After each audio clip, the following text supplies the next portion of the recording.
परमेश्वरा गुरु साक्षात् परब्रह्म तस्मै श्री गुरुवे नमः। अखंड मंडलाकारं व्याप्ति येन चराचरं तत्पदं दर्शितं देवं तानमामि गुरुदेव। बोल गुरु भगवान की जय। गजाननं भूतगणादिसेवितं कपित्थजम्बूफलचारुभक्षणम् उमासुतं शोकविनाशकारितं नमामि विघ्नेश्वरपादपङ्कजं। बोल गणपति गजानन भगवान की जय। सर्वमंगलमंगले शिवे सर्वार्थ साधिके शरण्ये त्र्यंबके गौरी नारायणी नमस्ते। शरणागति नाथ परित्राणपरायणे सर्वशास्त्र हरे देवी नारायणी नमस्ते। बोलिए जगदम्बा मैया की जय, अम्बा मैया की जय। कर्पूर गौरम करुणावतारम संसारसारम भुजगेन्द्रहारम सदा वसंतं हृदयारविन्दे भवं भवानी सहितं नमामि। नागेन्द्रहाराय त्रिलोचनाय भस्मांगराय महेश्वराय नित्याय शुद्धाय दिगंबराय तस्मै नागराय नमः शिवाय। ओम नमः शिवाय, ओम नमः शिवाय, ओम नमः शिवाय। भगवान श्री गुरुदेव की असीम अनुकंपा से माता पिता के आशीर्वाद आप सभी भक्तों के भाग्य के कारण आपकी भक्ति प्रेम निष्ठा भगवान भोलेनाथ के श्री चरण कमल में आस्था के कारण ही भगवान की परम अमृतमयी कथा का आज 13वां दिन है। जब भगवान कृपा करते हैं तब भगवान की कथा सुनने का सौभाग्य है।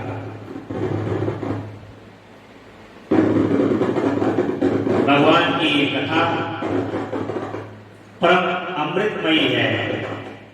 भक्तों के कर्ण के माध्यम से एक एक बूंद अमृत की निकल करके हृदय में समाहित होगी और ये अमृत की बूंद आपकी भक्ति को अमर करती है। एक बात का हमें सदैव स्मरण रहना चाहिए, वो ये कि भगवान की भक्ति कभी समाप्त नहीं होती। जब तक आपका ये पंच तत्व से बना हुआ शरीर रहता है तब तक आप इस शरीर के माध्यम से भगवान की नाना प्रकार से पूजन करते हैं, उनकी भक्ति करते हैं, उनके मंदिरों में जाकर के उनके दर्शन करना तथा अन्य कार्य करते हैं।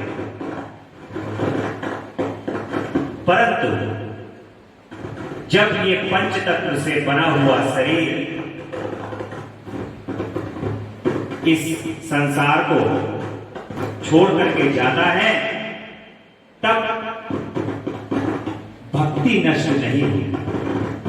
जिस प्रकार से व्यक्ति कर्म करता है और एक कर्म का प्रारब्ध दूसरे कर्म में भोगने के लिए जन्म में भोगने के लिए प्राप्त होता है, उसी प्रकार व्यक्ति जो भक्ति करता है भगवान की, वो एक जन्म को छोड़ करके उसकी भक्ति वहीं से प्रारंभ हो।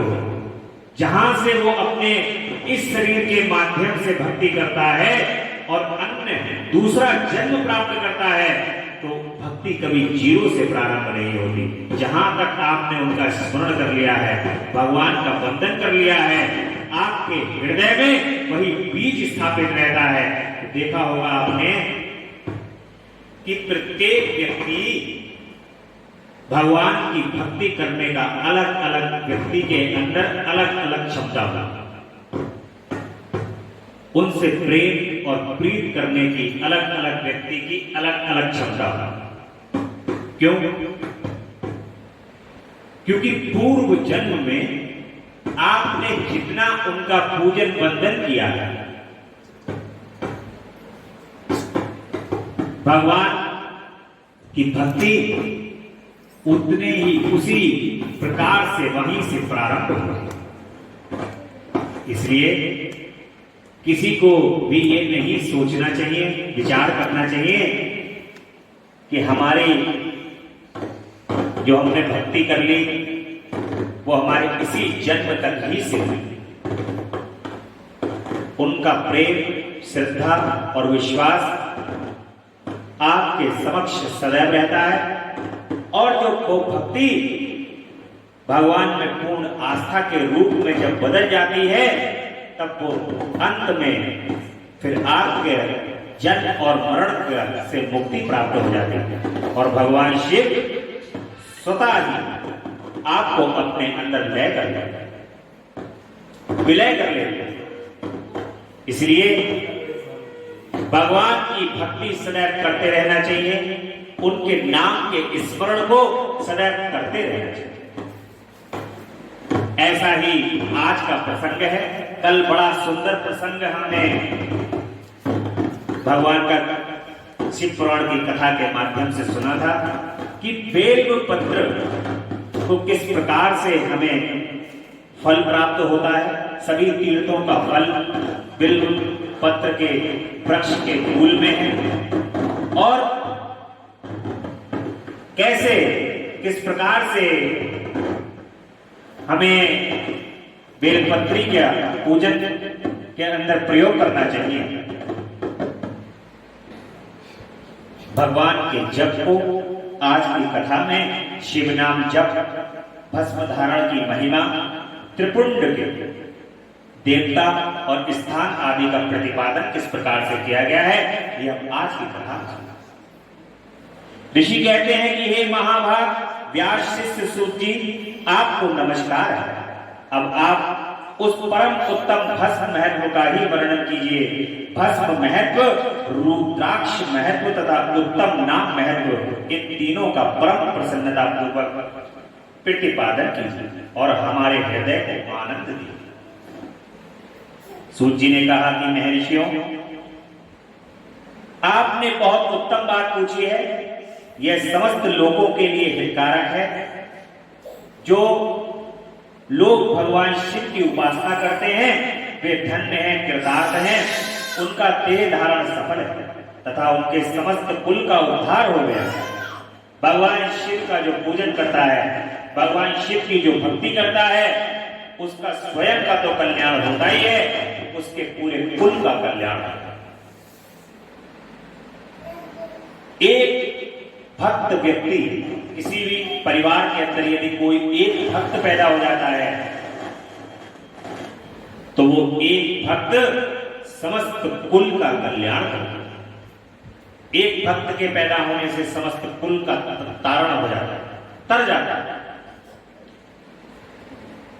क्योंकि जो भगवान का भक्त होगा उसकी जिह्वा पर सदैव अपने प्रभु का ही नाम होगा, और जब वो अपने घर में, परिवार में, इष्ट मित्र कहीं भी जाएगा आएगा तो उसका केवल लेना देना अपने भगवान से ही होगा, और हर समय बस केवल एक ही उच्चारण कराएगा कि भगवान का नाम लो, भगवान का काम करो, केवल भगवान का काम और भगवान का नाम, इसके अलावा उसको और अन्य कोई वस्तु नहीं।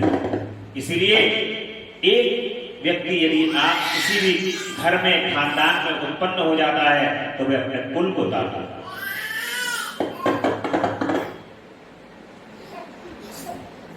उनके जिनके मुख में भगवान शिव का नाम, जो अपने मुख से सदा शिव और शिव इत्यादि नामों का उच्चारण करते रहते हैं, पाप उनका उसी तरह स्पर्श नहीं करते जैसे खदिर वृक्ष के अंगार को छूने का साहस कोई भी प्राणी नहीं।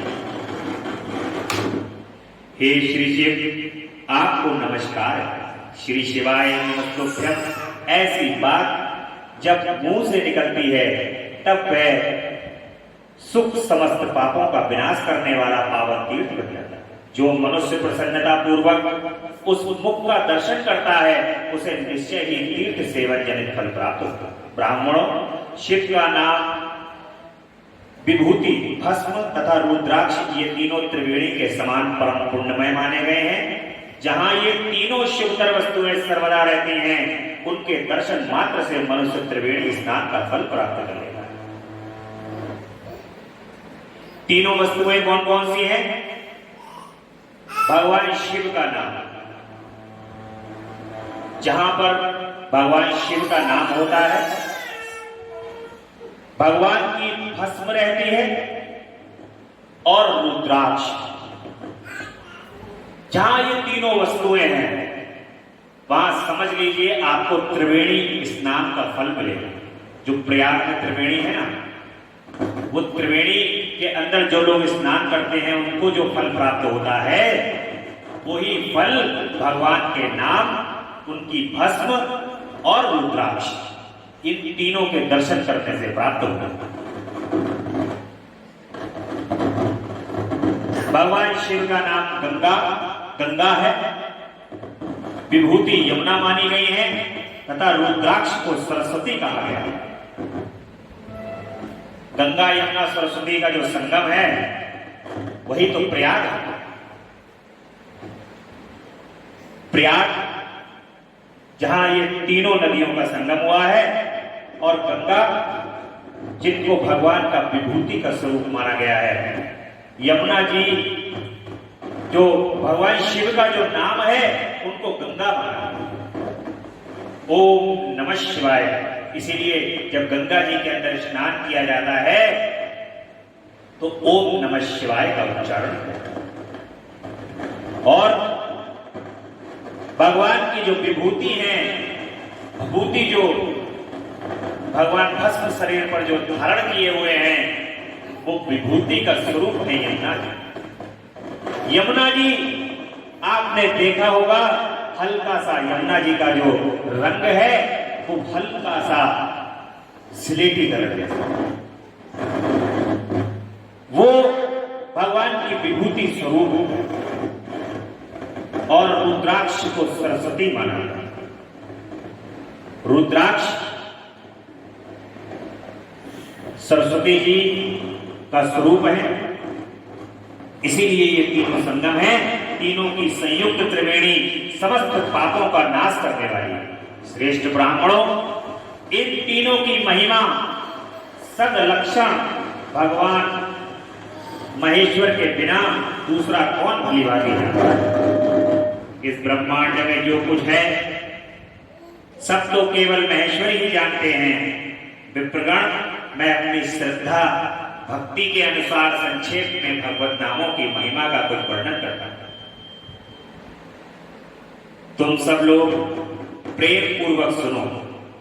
यह नाम महत्व समस्त पापों को हर लेने वाला है, सर्वोत्तम साधन है।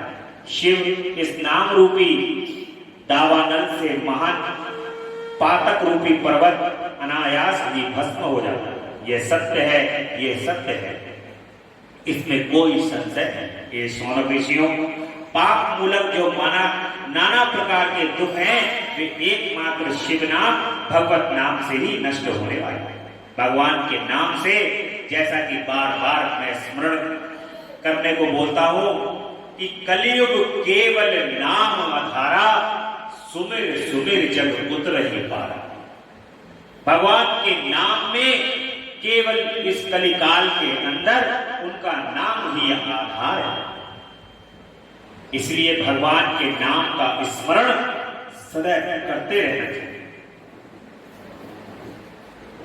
और उनका नाम लेने से संपूर्ण पाप नष्ट हो जाते हैं और व्यक्ति शुद्ध हो जाता है। जो मनुष्य इस भूतल पर सदा भगवान शिव के नामों के जप में लगा हुआ है, वह वेदों का ज्ञाता है, वह पुण्यात्मा है, वह धन्यवाद का पात्र है तथा वह विद्वान माना गया। ये मुनि जिनका शिव नाम जप में विश्वास है, उनके द्वारा आचरित नाना प्रकार के धर्म तत्काल फल देने के लिए उत्सुक हो जाते हैं। जो भगवान का नाम लेता है, जो भगवान शिव का नाम लेता है, ओम नमः शिवाय का जाप करता है, ऐसा कहा गया है कि उनके सभी पाप नष्ट हो जाते हैं और सभी प्रकार के धर्म तत्काल फल देने के लिए उत्सुक हो जाते। भगवान का नाम जो जपते हैं, उनका नाम का स्मरण करते हैं, सभी प्रकार के देवी देवता भगवान के नाम को जो लेने वाले लोग हैं उनको फल देने के लिए उत्सुक हो जाते हैं। भगवान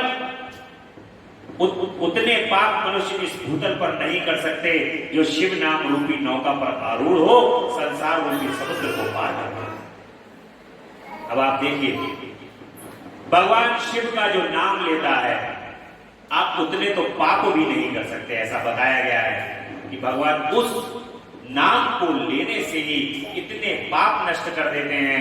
यदि आप भगवान का नाम दिन रात चिंतन करते हैं तो आपके द्वारा पहले तो उनका नाम लेने से पाप होगा ही नहीं, यदि पाप हो भी जाता है तो भगवान के नाम का ऐसा प्रभाव है कि आप उतना पाप कर ही नहीं सकते। ये नाम का प्रभाव।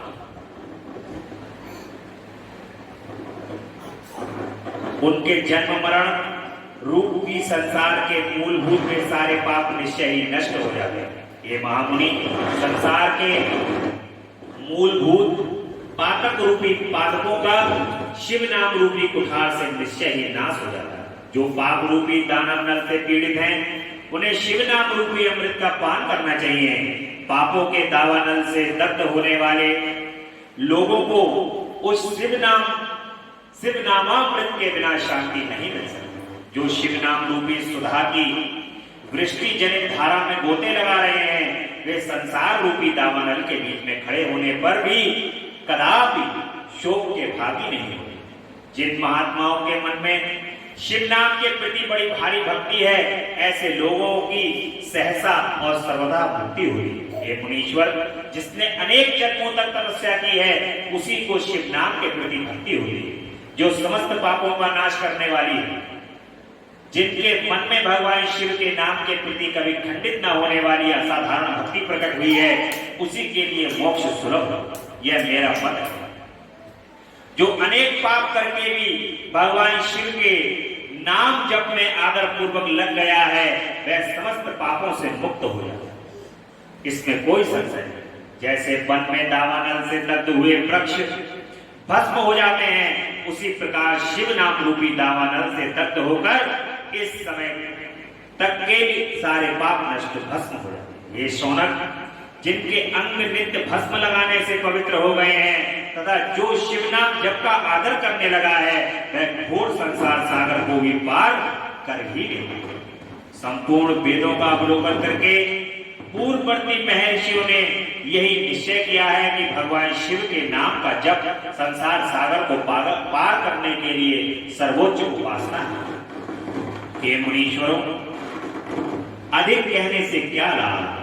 मैं शिव नाम के सर्व पापहारी महत्व का एक ही श्लोक में वर्णन करता हूं। भगवान शंकर के एक नाम में भी पाप हरण की जितनी शक्ति है, उतना जातक मनुष्य कभी कर ही नहीं सकता, उतना पातक मनुष्य कभी कर ही नहीं सकता। मुनि, पूर्व काल में महापापी राजा इंद्र प्रद्युम्न ने शिव नाम के प्रभाव से ही उत्तम सद्गति प्राप्त की। इसी तरह कोई ब्राह्मणी युवती भी जो बहुत पाप कर चुकी थी, शिव नाम के प्रभाव से उत्तम गति को प्राप्त हुई। द्विजवरों, इस प्रकार मैंने तुमसे भगवत नाम के उत्तम महत्व का वर्णन किया है। अब तुम भस्म का महत्व सुनो, जो समस्त पावन वस्तुओं को भी पावन करने वाला है। हे महर्षियों, भस्म संपूर्ण मंगल को देने वाला तथा उत्तम है। उनके दो भेद बताए गए हैं, उन भेदों में मैं वर्णन करता हूं, सावधान होकर सुनो। एक को महाभस्म जानना चाहिए और दूसरे को स्वल्प भस्म। महाभस्म भी अनेक भेद हैं। वह 3 प्रकार का कहा गया है, श्रोत, स्मार्त और लौकिक। स्वल्प भस्म के लिए बहुत से भेदों का वर्णन किया गया है। श्रोत और स्मार्त भस्म को केवल द्विजों को ही प्रयोग करने में आने के योग्य माना गया है। तीसरा जो लौकिक भस्म है, वह अन्य सब लोगों के लिए उपयोग में आ सकता। श्रेष्ठ महर्षियों ने यह बताया कि द्विजों को वैदिक मंत्र के उच्चारण पूर्वक भस्म को धारण करना चाहिए दूसरे लोगों के लिए बिना मंत्र के ही केवल धारण करने का विधान। जले हुए गोबर से प्रकट होने वाला भस्म आग्नेय कहलाता है। महामुनि वह भी त्रिपुंड का द्रव्य ऐसा कहा गया। अग्निहोत्र से उत्पन्न हुए भस्म का भी मनीषी पुरुषों को संग्रह करना चाहिए। अपने यज्ञ से प्रकट हुआ भस्म भी त्रिपुंड धारण के काम में आ सकता है। जावालोक निषद में आए हुए अग्नि इत्यादि 7 मंत्रों द्वारा जल मिश्रित भस्म से धूलन विभिन्न अंगों में मर्दन या लेपन करना चाहिए। महर्षि जावा मिले सभी वर्णों और आश्रमों के लिए मंत्र या बिना मंत्र के भी आदर पूर्वक भस्म से त्रिपुंड लगाने की आवश्यकता बताई गई। समस्त अंगों में सजल भस्म को मलना एवं विभिन्न अंगों में तिरछा त्रिपुंड लगाना, इन कार्यों को मोक्षार्थी पुरुष प्रमाद में भी ना छोड़े, ऐसा स्तुति का उद्देश्य है। भगवान शिव और विष्णु ने भी त्रियक त्रिपुंड धारण किया है।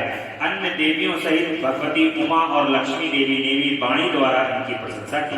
ब्राह्मणों, क्षत्रियों, वैश्यों, शूद्रों, वर्ण संस्कारों तथा जाति भ्रष्ट पुरुषों ने भी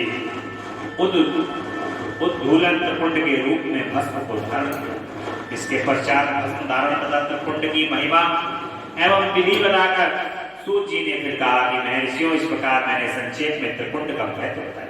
यह समस्त प्राणियों के लिए गोपनीय रहस्य है, अतः तुम्हें भी इसे गुप्त ही रखना चाहिए।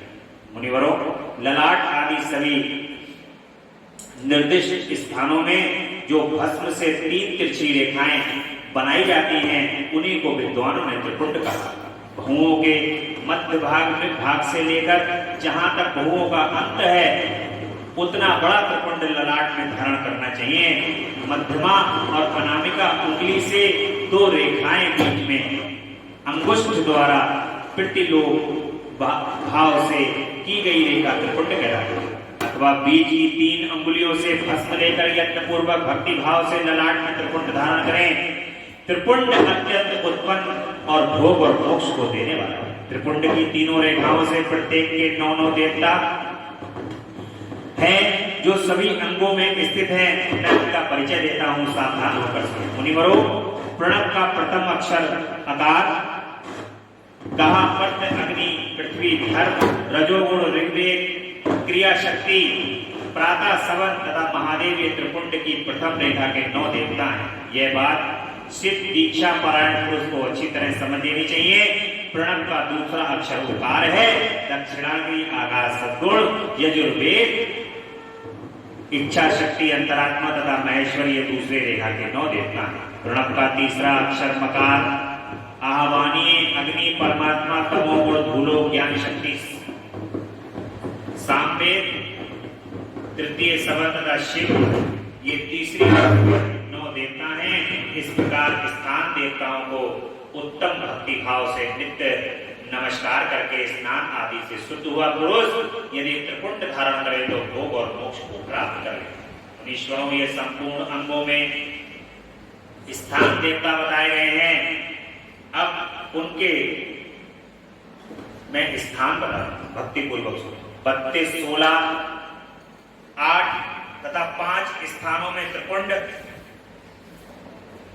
का न्यास करें। मस्तक, ललाट, दोनों कान, दोनों नेत्र, दोनों नासिका, मुख, कंठ, दोनों हाथ, दोनों कोहनी, दोनों कलाई, हृदय, दोनों पार्श्वभाग, नाभि, दोनों अंडकोश, दोनों उरु, दोनों गुल्फ, दोनों घुटने, दोनों पिछली और दोनों पिंडली और दोनों पैर, ये 32 उत्तम स्थान हैं।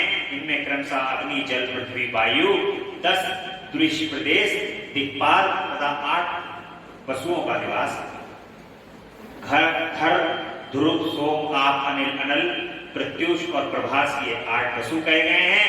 इन सबका नाम मात्र लेकर इनके स्थान में विद्वान पुरुष त्रिपुंड को धारण अथवा एकाग्र चित्र हो 16 स्थान में ही त्रिपुंड को धारण करें। मस्तक, ललाट, कंठ, दोनों कंधों, दोनों भुजाओं, दोनों कोहनियों तथा दोनों कलाइयों में, हृदय में, नाभि में, दोनों पसलियों में तथा पृष्ठ भाग में त्रिपुंड लगाकर वहां दोनों अश्विनी कुमारों का शिव, शक्ति, रुद्र, ईश, नारद और वामा आदि 9 शक्तियों का पूजन करें। ये सब मिलकर 16 देवता हैं। अश्विनी कुमार 2 कहे गए हैं। नासत्य और दस्त अथवा मस्तक केस, दोनों कान, मुख, दोनों भुजा, हृदय नाभि, दोनों उरु, दोनों जानु, दोनों पैरों और पृष्ठभाग, इन 16 स्थानों में 16 त्रिपुट का न्यास है। मस्तक में शिव, केस में चंद्रमा, दोनों कानों में रुद्र और ब्रह्मा, मुख में विघ्नराज गणेश, दोनों भुजाओं में विष्णु और लक्ष्मी, हृदय में शंभु, नाभि में प्रजापति, दोनों उरुओं में नाग और नागकन्याएं, दोनों घुटनों में ऋषि कन्याएं और दोनों पैरों में समुद्र तथा विशाल पृष्ठभाग में संपूर्ण तीर्थ देवता रूप में विराजमान। इस प्रकार 16 स्थानों का परिचय दिया गया है। अब 8 स्थान बताए जाते हैं। वो स्थान ललाट, परम उत्तम, कर्ण युगल, दोनों कंधे, हृदय और नाभि, ये 8 स्थान हैं। इनमें ब्रह्मा तथा सप्तऋषि, ये 8 देवता बताए। मुनीश्वरों, भस्म के स्थान को जानने वाले विद्वानों ने इस तरह 8 स्थानों का परिचय दिया है। अथवा मस्तक, दोनों भुजाएं, हृदय, नाभि, 5 स्थानों को भस्म देवता पुरुषों में भस्म धारण करने के योग्य बनाया। यथासंभव देश काल आदि की अपेक्षा रखते हुए उत्तर अभिमंत्रित करना और जल में मिलाना आदि कार्य करें। यदि उत्पन्न होने में असमर्थ हो तो त्रिपुट आदि लगाएं। त्रिनेत्रधारी तीनों गुणों के आधार पर तीनों देवताओं के जनक भगवान शिव का स्मरण करते हुए नमः शिवाय कहकर ललाट में त्रिपुट लगाएं। ईशाभ्याम नमः ऐसा कहकर दोनों पार्श्व भागों में त्रिपुंड को धारण करें। बीजाभ्याम नमः ये खोलकर दोनों कलाइयों में भस्म को लगाएं। पितृभ्याम नमः कहकर नीचे के अंग में, उमेशाभ्याम नमः कहकर ऊपर के अंग में, भीमाय नमः कहकर पीठ में और सिर के पिछले भाग में त्रिपुंड को लगाना चाहिए। प्रभु रुद्राक्ष की को धारण करने की महिमा तथा इसके विविध भेदों का किस प्रकार से वर्णन किया गया है, ये हम आगे के प्रसंग में सुनते हैं। सूत जी कहते हैं कि महाप्राग महामते शिव रूप सौनक। अब मैं संक्षेप में रुद्राक्ष का महत्व बता रहा हूं, सुनो। रुद्राक्ष शिव को बहुत ही प्रिय है, इसे परम पावन समझना चाहिए। रुद्राक्ष के दर्शन से, स्पर्श से तथा उस पर जप करने से वह समस्त पापों का अपहरण करने वाला माना गया है। ये मुनि, पूर्व काल में महात्मा शिव ने, परमात्मा शिव ने समस्त लोगों का उपकार करने के लिए देवी पार्वती के सामने रुद्राक्ष की महिमा का वर्णन किया। रुद्राक्ष किस प्रकार का होना चाहिए, उसके महत्व को यहाँ पर वर्णन किया गया है। और जिन लोगों के मन में रुद्राक्ष को लेकर के कुछ संशय रहते हैं, भगवान की कथा के माध्यम से वो संशय कि कौन सा रुद्राक्ष कब धारण करना चाहिए और कैसे रुद्राक्ष को धारण करना चाहिए, ये सब बताया है। भगवान शिव कहते हैं कि महेश्वरी शिवे, मैं तुम्हारे प्रेमवश भक्तों के हित की कामना से रुद्राक्ष की महिमा का वर्णन। भगवान कह रहे हैं मैं तुम्हारे प्रेमवश रुद्राक्ष की माला का, रुद्राक्ष का वर्णन करता। जो मां की भक्ति करता है ना, वो भगवान शिव को बहुत प्रिय है। और जो शिव की भक्ति करता है, जगदम्बा, उसको बड़ा प्रेम करती है। ऐसे ही भगवान कह रहे हैं कि जो तुमसे प्रेम करता है, तुम्हारी भक्ति करता है, वो मुझे बहुत प्रिय है। और उनके कल्याण के लिए, उनके हित के लिए, हे महेश्वरी, पूर्व काल की बात है, मैं मन को संयम में रखकर हजारों दिव्य वर्षों तक घोर तपस्या करता। एक दिन सहसा मेरा मन क्षुब्ध हो उठा। परमेश्वरी, मैं संपूर्ण लोगों का उपकार करने वाला स्वतंत्र परमेश्वर हूं। अतः उस समय मैंने लीलावश ही अपने दोनों नेत्र खोले। खोलते ही मेरे मनोहर नेत्रपुटों से कुछ जल की बूंदें गिरी। आंसू की उन बूंदों से वहां रुद्राक्ष नामक वृक्ष पैदा हो गया। भक्तों पर अनुग्रह करने के लिए वे अश्रु बिंदु स्थावर भाव को प्राप्त हो। वे रुद्राक्ष मैंने विष्णु भक्त को तथा चारों वर्णों के लोगों को बांट दिए। भूतल पर अपने प्रिय रुद्राक्ष को मैंने गौड़ देश में उत्पन्न किया। मथुरा, अयोध्या, लंका, मलयाचल, सहागिरी, काशी तथा अन्य देशों में भी उनके अंकुर हुआ। वे उत्तम रुद्राक्ष असह्य पाप समूहों का भेद करने वाले तथा श्रुतियों के भी प्रेरक हैं। मेरी आज्ञा से ब्राह्मण, क्षत्रिय, वैश्य और शूद्र जाति के भेद से इस भूतल पर प्रकट रुद्राक्षों की ही जाति के शुभाक्ष भी हैं। उन ब्राह्मण आदि जाति वाले रुद्राक्षों के वर्ण श्वेत, रक्त, पीत तथा कृष्ण जानने चाहिए। मनुष्यों को चाहिए कि वे क्रमशः वर्ण के अनुसार अपनी जाति का ही रुद्राक्ष को धारण करें। भोग और मोक्ष की इच्छा रखने वाले चारों वर्णों के लोगों को लोग और विशेषता शिव भक्तों को शिव पार्वती की प्रसन्नता के लिए रुद्राक्ष के फलों को अवश्य धारण करना चाहिए। आंवले के फल के बराबर जो रुद्राक्ष हो वह श्रेष्ठ बताया गया है। जो बेर के फल के बराबर हो उसे मध्यम श्रेणी का कहा गया है, और जो चने के बराबर हो उसकी गणना निम्न कोटि में की गई। अब इसकी उत्तमता को परखने की यह दूसरी उत्तम प्रक्रिया बताई गई है। इसे बताने का उद्देश्य है भक्तों की हित कामना। हे पार्वती, तुम भली भांति प्रेम पूर्वक इस विषय को सुनो। जो बड़ा आंवले की तरह, आंवले के बराबर जो रुद्राक्ष होता है उसको यहाँ पर श्रेष्ठ बताया, और बेर के आकार का जो होता है वो उतना श्रेष्ठ नहीं है। महेश्वरी, जो रुद्राक्ष बेर के फल के बराबर होता है वह उतना छोटा होने पर भी लोक में उत्तम फल देने वाला तथा शुभ सौभाग्य की वृद्धि करने वाला होता है। जो रुद्राक्ष आंवले के फल के बराबर होता है वह समस्त अरिष्टों का विनाश करने वाला होता है, तथा जो गुंजा फल के समान बहुत छोटा होता है वह संपूर्ण मनोरथों और फल की सिद्धि करता है। रुद्राक्ष जैसे जैसे छोटा होता जाता है वैसे ही वैसे जो ऊपर दिया गया है विवरण, ये इतना सबका साइज दिया है, कम फल देने वाला होता है। लेकिन भगवान शिव कह रहे हैं मां से उत्तम जो उसकी गणना चने के बराबर जो है उसकी गणना निम्न कोटि में की गई है, परंतु जो फल होता है कोटियां बताई गई हैं लेकिन फल उसका जो है वो अलग है। कोटि से फल का कोई लेना देना नहीं। इसलिए ये बताया गया है कि जो रुद्राक्ष बेर के बराबर होता है, बेर देखा है भगवान में जो चलते हैं बेर, जो बेर के बराबर होता है उतना छोटा होने पर भी लोग में उत्तम फल को देने वाला तथा सुख सौभाग्य की वृद्धि करने वाला है।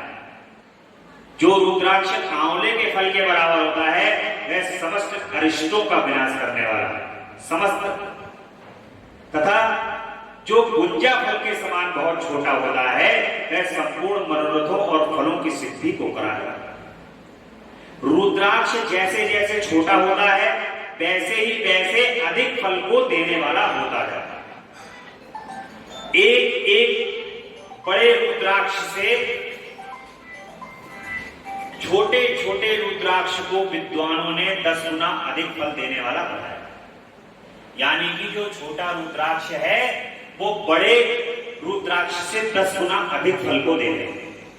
पापों का नाश करने के लिए रुद्राक्ष धारण अवश्य करना चाहिए। यह निश्चय ही संपूर्ण अभिष्ट मनोरथों का साधक है, अतः अवश्य ही उसे धारण करना चाहिए। परमेश्वरी,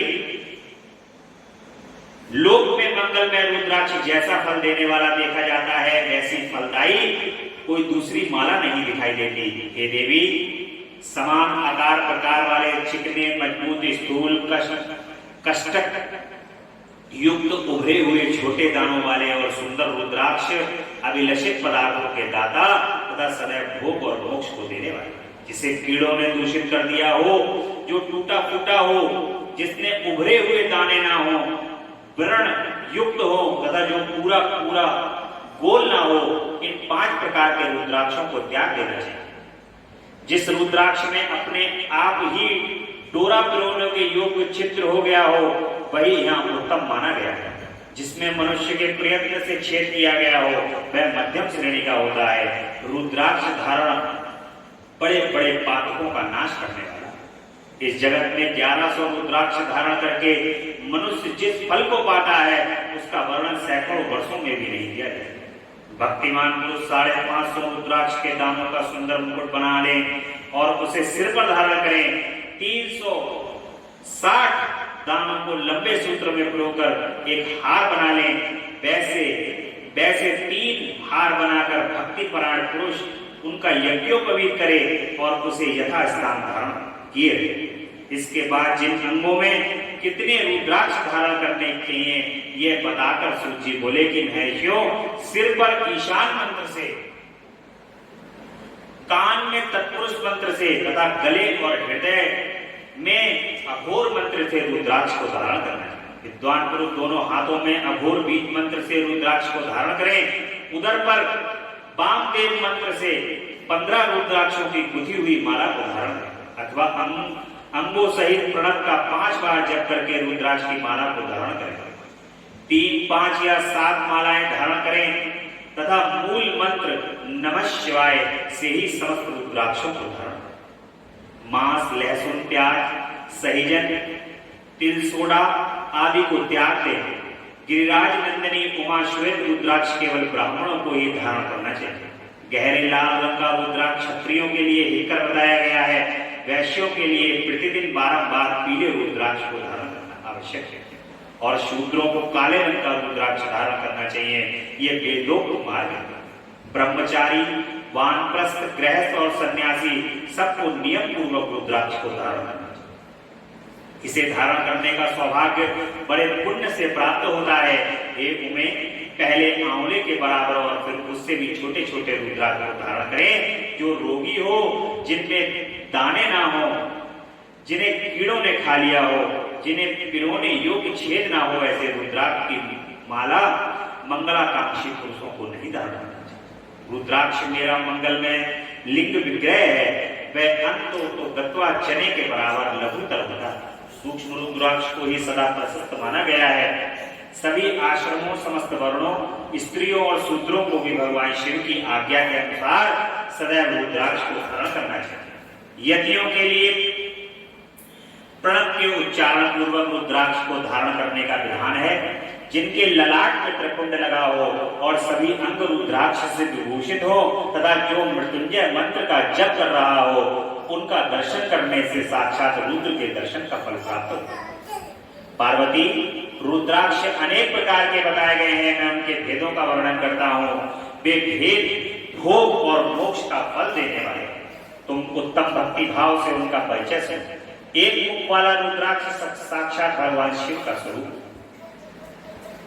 एक मुखी रुद्राक्ष दुर्लभ रुद्राक्ष मिलता नहीं। ऐसा कहा जाता है कि एक मुखी रुद्राक्ष का वृक्ष जो है वो नेपाल में, और पशुपतिनाथ भगवान पर 4 रुद्राक्ष एक वर्ष में निकलते हैं। पशुपतिनाथ भगवान पर वो रुद्राक्ष चढ़ाया जाता है। एक रुद्राक्ष प्रसाद में रख दिया जाता है और एक रुद्राक्ष वहां के राजा के खजाने में चढ़ा। तो जो प्रसाद में रुद्राक्ष होता था और जो जिसको लड्डू वाला प्रसाद मिला, उसके अंदर जब रुद्राक्ष निकलता था तो वो व्यक्ति उसको पाने का भागी होता, ऐसा कहा जाता था पूर्व में।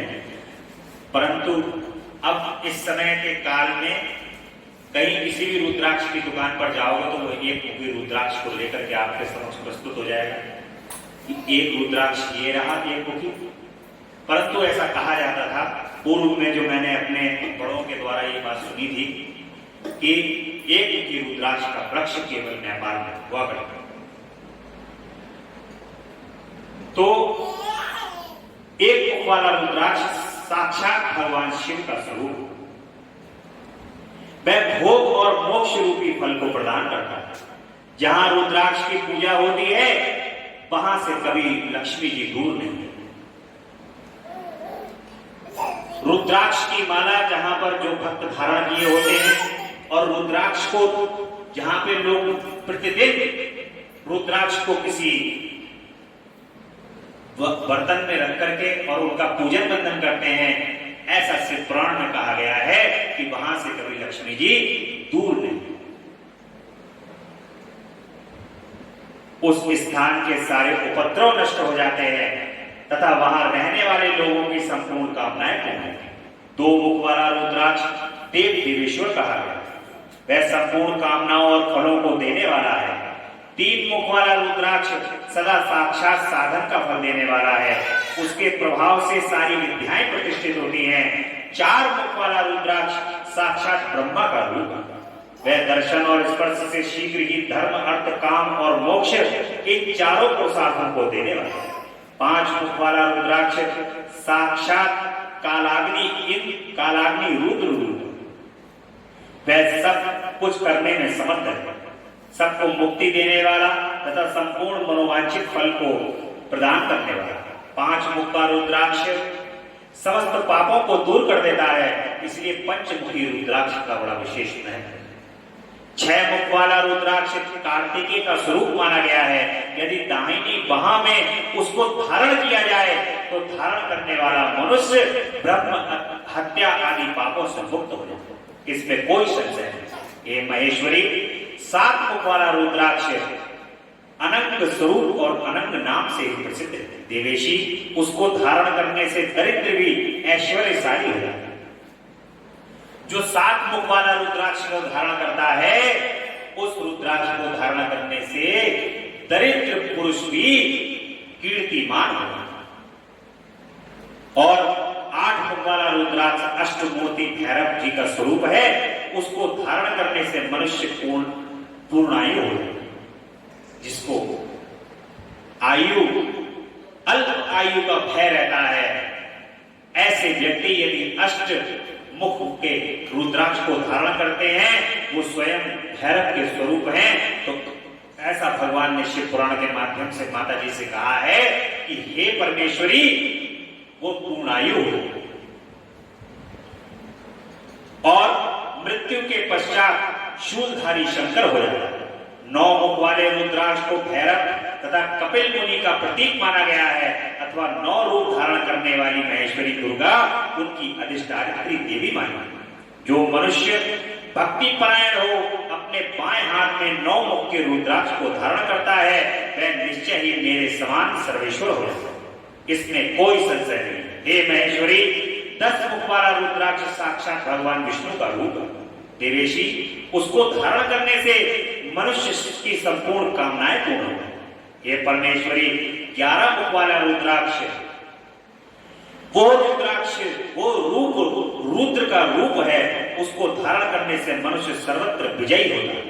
12 मुख वाले रुद्राक्ष को केश प्रदेश में धारण करें, उसके धारण करने से मानो मस्तक पर 12 आदित्य विराजमान है। 13 मुख वाला रुद्राक्ष विश्व वेदों का स्वरूप है, उसको धारण करने से मनुष्य संपूर्ण अभिष्टों को पाता है तथा सौभाग्य और मंगल का लाभ होता है। 14 मुख वाला जो रुद्राक्ष है वह परम शिव रूप है, उसे भक्ति पूर्वक मस्तक पर धारण करें, इसमें समस्त पापों का नाश होता है। गिरिजा कुमारी, इस प्रकार मुखों के भेद से रुद्राक्ष के 14 भेद बताए गए हैं। अब तुम क्रमशः इन रुद्राक्षों के धारण करने के लिए मंत्रों को प्रसन्नता पूर्वक सुनो, बड़े ध्यान से सुनो। ये मंत्र आपके पास देखिए, शिव पुराण में भगवान शिव की भक्ति करने का पूर्ण साधन है, उनके पूजा को करने का पूर्ण साधन दिया गया है। और अब यदि हम बाजार से रुद्राक्ष की माला अगर खरीद भी लाएं दुकान पर, पहले तो जिनको गिनना आते हैं मुख को बड़े आराम से उसमें मुख गिन लेते हैं, ये कौन सा मुख का रुद्राक्ष है। अब आप उस रुद्राक्ष को ले आए, लेकर के आके आपको उसको धारण कैसे करें। धारण करने के लिए मंत्र जो है वो मंत्र भी भगवान का स्वरूप है। यंत्र मंत्र तंत्र, मंत्र जो है वो शरीर है, भगवान का शरीर है मंत्र। जब आप उसको जपते हैं तो आप भगवान के शरीर को धारण करते हैं। इसलिए मंत्र का जाप करते करते करते करते भगवान कहते हैं कि मैं स्वयं शिव हो जाता हूं। जो भक्त भगवान के मंत्र का जाप करते हैं वो शिवमय हो जाते हैं ना, यही प्रभाव। ऐसे ही जो जितने मुख की रुद्राक्ष की माला आप लेकर के आएंगे और उसको उस मंत्र का जाप करके यदि पहनेंगे तो उसका प्रभाव जीवन के अंदर बढ़ जाएगा। एक मुखी यदि रुद्राक्ष है तो ओम ह्रीं नमः, दो मुखी रुद्राक्ष है तो ओम नमः, और तीन मुखी रुद्राक्ष है तो ओम क्लीं नमः, ओम चार मुखी रुद्राक्ष ओम ह्रीं नमः, पांच मुखी रुद्राक्ष के लिए ओम ह्रीं नमः, छह मुखी रुद्राक्ष के लिए ओम ह्रीं हूं नमः, सात मुखी के लिए ओम हूं नमः, आठ मुखी के लिए ओम हूं नमः, नौ मुखी के लिए ओम ह्रीं हूं नमः, 10 मुखी के लिए ओम ह्रीं नमः, 11 मुखी के लिए ओम ह्रीं हूं नमः, 12 मुखी के लिए ओम क्रौम छौम रौम नमः, 13 मुखी के लिए ओम ह्रीं नमः, और 14 मुखी के लिए ओम नमः का जाप। इन 14 मंत्रों द्वारा क्रमशः 1 से लेकर 14 मुख वाले रुद्राक्ष को धारण करने का विधान है। साधक को चाहिए कि वह निद्रा और आलस्य का त्याग करके श्रद्धा भाव से संपन्न हो संपूर्ण मनोरथों की सिद्धि के लिए उक्त मंत्रों द्वारा उन रुद्राक्षों को धारण।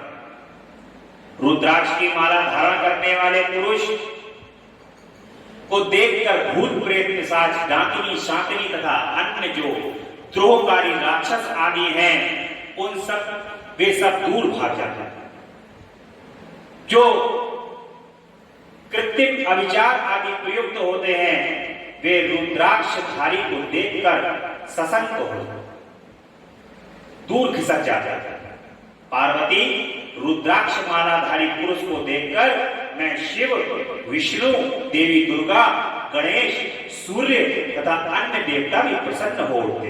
हे महेश्वरी, इस प्रकार रुद्राक्ष की महिमा को जानकर धर्म की बुद्धि के लिए भक्ति पूर्वक पूर्वोक्त मंत्रों द्वारा विधिवत उसे धारण कर। हे मुनीश्वर, भगवान शिव ने पार्वती जी के सामने जो कुछ कहा था वह सब तुम्हारे प्रश्न के अनुसार मैंने कह सुना। मुनीश्वरों, मैंने तुम्हारे समक्ष इस विद्येश्वर संहिता का वर्णन किया है। ये संहिता संपूर्ण सिद्धियों को देने वाली तथा भगवान शिव की आज्ञा से नित्य मोक्ष को प्रदान करती है। भगवान की यह विद्येश्वर संहिता यहाँ पर विश्राम लेती है और आज जो आपने केवल भगवान की केवल विद्येश्वर संहिता ही सुनी है, भगवान स्वयं कह रहे हैं ये संपूर्ण सिद्धियों को देने वाली तथा भगवान शिव की आज्ञा से नित्य मोक्ष को प्रदान करना है। जिन भक्तों ने बड़े ध्यान से श्रद्धा और विश्वास पूर्वक भगवान की विद्येश्वर संहिता को सुना है, भगवान शिव के श्री चरण कमल में ये प्रार्थना है, हे प्रभु, हम तो अबोध बालक हैं, वाणी अशुद्ध है, पापों के भंडार हैं, परंतु प्रभु जैसा भी टूटी फूटी वाणी से आपके श्री चरण कमल में आपका नाम लेते हैं, अबोध बालक और निर्मल मन की ये वाणी अपने श्री चरण कमल में स्वीकार करो और हमारे समस्त पापों का नाश करके हमें निर्मल करके अपने श्री चरण कमल में रखो। सभी भक्तों को जिन्होंने इस कथा को सुना है, भगवान की कृपा उन पर दसों दिशाओं से बरसे, प्रभु उन पर दसों दिशाओं से कृपा करें और जो पूर्ण फल है विद्येश्वर संहिता का उन सभी भक्तों को प्राप्त हो। ऐसी कामना के साथ कल भगवान की रुद्र संहिता के प्रथम सृष्टि खंड को प्रारंभ करेंगे और भगवान की कथा में ऋषियों के प्रश्न के उत्तर में नारद ब्रह्मा जी का संवाद अवतारणा करते हुए सूर्य जी का उन्हें नारद का मोह प्रसंग सुनाना, काम विजय के गर्व से युक्त हुए नारद का शिव ब्रह्मा तथा विष्णु के पास जाकर अपने तप का प्रभाव बताना, इस प्रकार से कल बड़े नारद जी की जो कथा है, देखिए अधिक मास प्रारंभ हो चुका है, आज अधिक मास का प्रथम दिन है और 16 अगस्त तक ये अधिक मास रहेगा। भगवान की कृपा से नारद जी का जो ये प्रसंग है, ये प्रसंग श्री रामचरितमानस में भी, और रामचरितमानस का प्रसंग जो है वो अधिक मास होने के साथ स्वयं अपने आप ही स्वतः ये भगवान शिव की कृपा से आ गया। तो हम यहां पर वर्णन सुनेंगे और वर्णन भगवान राम का स्मरण करते हुए, भगवान शिव के श्री चरण कमल में ध्यान लगाते हुए और जगदम्बा की कृपा को प्राप्त करते हुए करेंगे। बोले शंकर भगवान की जय, महामृत्युंजय भगवान की जय। हरे राम राम राम सिया राम राम राम, हरे राम राम राम सिया राम राम राम, हरे राम राम राम सिया राम राम राम, हरे राम राम राम सिया राम राम राम, हरे राम राम राम सिया राम राम राम, हरे राम राम राम सिया राम राम राम, हरे राम राम राम सिया राम राम राम, हरे राम राम राम सिया राम राम राम, हरे राम राम राम सिया राम राम राम। बोलो सियापति रामचंद्र भगवान की जय। तेरा पल पल बीता जाए, मुझसे जप ले नमः शिवाय, तेरा पल पल बीता जाए नमः शिवाय, ओम नमः शिवाय, ओम नमः शिवाय, ओम नमः शिवाय, नमः शिवाय। मुसाफिरी जब पूरी होगी, चलने की मजबूरी होगी, मुसाफिरी जब पूरी